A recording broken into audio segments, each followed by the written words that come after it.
Welcome to River City Live. Here we are right in the middle of a big back to school week. We've been focusing on a lot of back to school stuff, and you know, we don't ever run out of topics on this because there's so many different aspects to it. Like today, for example, we're going to talk about keeping your kids safe. Nice. You know, we've talked a lot about school supplies, we've talked about back to school clothes. Now we're going to talk about the most precious of all of the cargo, and that's your kiddo or your grandkiddo, and we're going to keep them safe today.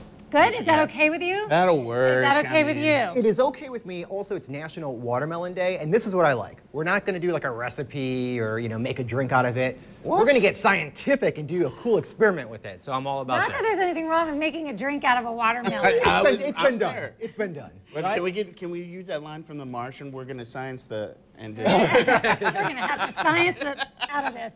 All right, so I'm glad we can all agree on this, especially when we're outnumbered by the men here. So I want to start things off with this study that suggests that men can't compromise unless they are with a woman. In other words, when two men are together or more, there's no compromising. When a woman enters the mix, only then can a man reach a compromise. Is that why we're seated like this? Maybe. You've got to be the buffer. So what do you think, guys? We've talked about this we- a little bit. Me and Mark, we're like, I can compromise. And we don't know if we're just similar in our personalities. We're like, I don't know. I don't think a woman is needed in order to balance out like our testosterone and, you know, being able to work together. Now you have like a strong opinion on I this, have a right? strong opinion on this because I think you're not thinking in terms of compromise. Here's why. You off the air brought up like, hey, if we're just talking, we're just like, hey, this, and if you're that, you stick to you're not going to stick to your guns. You're going to, you know, reach an agreement. I think guys are more willing with other guys to kind of let go and let one win that round. So like, for example, so you want pizza and you want burgers. Pizza burger! If a woman's involved, there might be pizza burgers, but if it's you guys, one of you is like, hey bro, you got this, next time we'll do it my way. That's not compromising, that's not giving up. But it That's kind of giving is. up. I don't know, because like, I feel like, see here, okay, here, if we flip the script, if it was two girls, then they'd be like, fine, burgers today. No, that's You know? not right. And then tomorrow, like, all hell would break loose. But for guys, we'd be like, that's cool, we can do pizza today. How about tomorrow burgers? That's done. a compromise.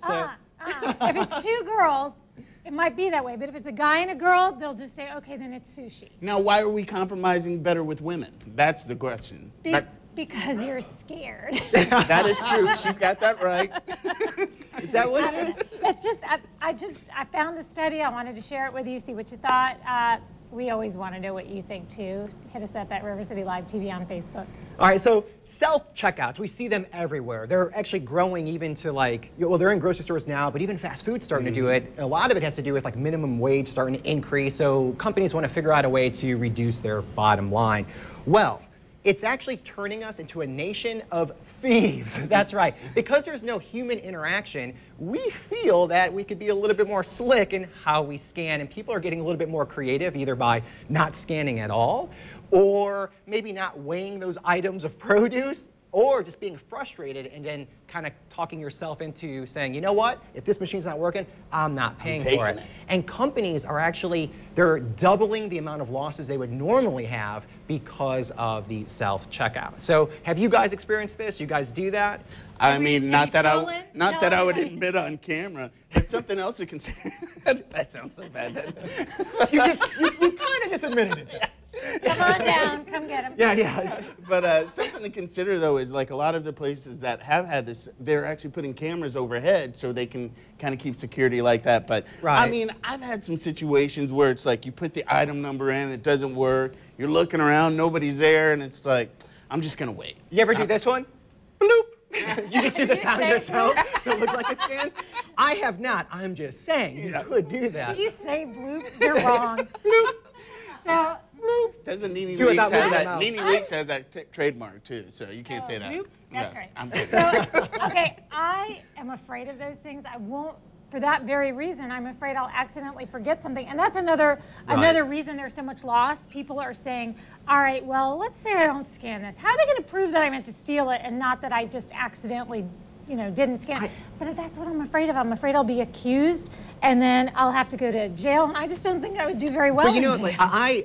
I have like a lot of anxiety whenever I see those for several reasons. One, the exact same reason, in case I forget to scan something. The other thing, if someone's behind me or a lot of people are behind me, I just start like, You don't want to be the I'm one to trying slow scan everybody it. down. I get nervous, and then like I'm looking at my basket, like, did I scan it? Did I not scan that? I don't know if people are looking at me. I don't know if there's like that one person that's in front that's trying to monitor like all 5 of the registers, you know, so I don't like it. I'll avoid stores that Yeah. actually have that. I'm like, you know what, I'll just leave it to the experts. You're gonna Keeping lose people you. employed. Good man. Right. Good. Bloop. All right. It's higher So- pitch. When your phone is going off, when it's blooping and you're driving, that feeling, that terrible feeling like, oh my gosh, I have to, let me just check it, even though you're driving and you know you shouldn't. It's not just you that feels that way. There is scientific research that says that we are addicted to our phones. David Greenfield is the founder of the Center for Internet and Technology. And this is kind of one of those no-brainers. Yeah, we're very, very tempted. So we know, obviously, checking your phone, texting and driving, a terrible idea, leading to lots of fatalities. And yes, Illegal. It is illegal. But why can't we stop? That's the question. And it is something that's triggering in our brain. That urgency is actually physical. It's scientific. What can you do? Lock your phone in your glove compartment, maybe, or in the trunk. Or with invest French in one of fries? those new high-dollar cars where it'll read your text for you. You want to? Yeah. Are you that involved where you have to have that moment where Rand says or Eden says? It really is dangerous. You know, the hard part is, I know you were saying like the whole like reaction that happens in your brain from the stimuli. I just get bored if I'm in traffic. And if there's like downtime, that's when I'm guilty of it. You know, if you're at a stoplight or you're not even moving, you know, that's when I feel like then I look over just to see if there's any emails or something like that. Most of the time when the car is not moving and I know it's not good, and it's just like, that's the part to me. You know, it's, yeah. That's always the worst when you like sit there and you're like, ah, but you have to try to avoid it. But something else that's turning into a situation where people are trying to avoid sleeping in. So there's a new technology where there's a phone or an alarm clock that rolls away from you when the alarm goes off to make sure you get out of bed. I've seen these clocks. That's on the phone. That's the case.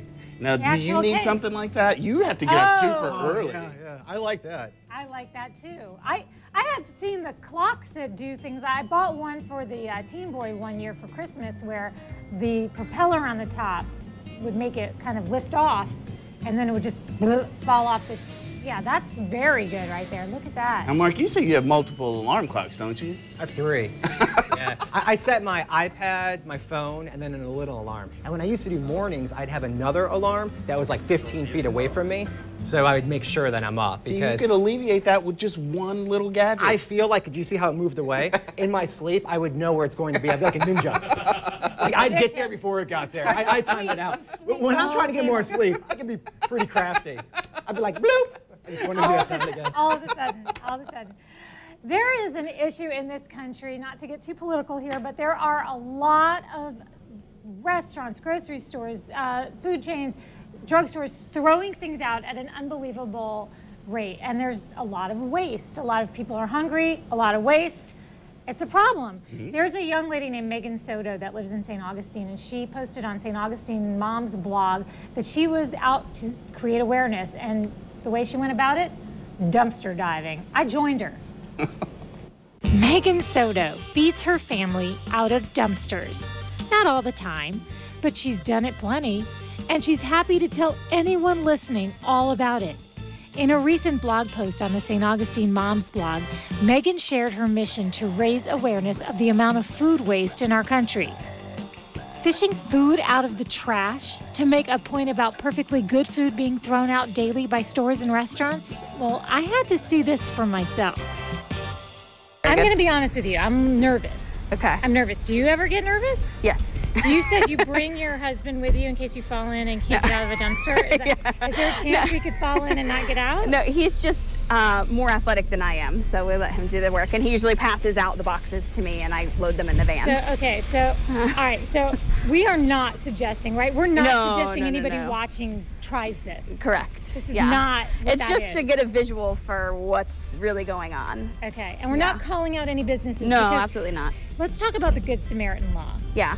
For years, businesses just were afraid to donate their waste because it's such a litigious society, right? Like people sue left and right if they donate their food and someone got sick. Yeah. So are you not afraid of getting salmonella or? No. There's, like I said, again, most of the stuff that's in there is a surplus or holiday stuff that didn't sell in time for the holiday. So we're gonna see that right now. It's hit or miss. Sometimes you go into the dumpster and you're just blown away at what's in there, and sometimes it really is just trash. You know, there's trash from employees, so Okay. you never know what you're gonna see.